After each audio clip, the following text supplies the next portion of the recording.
Hello. We recently improvised a notion that Train the Trainer course is not just for the trainers. What we did is we went on the LinkedIn and posted a poll. Many experts gave their advice. Results are on your screen. So, traditionally, what happens is trainers sit with SMEs or subject matter experts. They do a gap analysis or training need analysis combined, and they develop a module. Through that module, trainer imparts that training. Few of the industries that do this are shown here.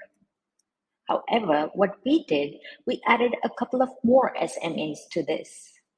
For example, domestic engineers looking after household, kids, families, and many things. They're a very important part of the society. A Train the Trainer course would help them put things in perspective. In order to do that, we are offering a course very soon, and it is done keeping in mind all of these SMEs and subject matter experts. Stay tuned for more. Thank you very much.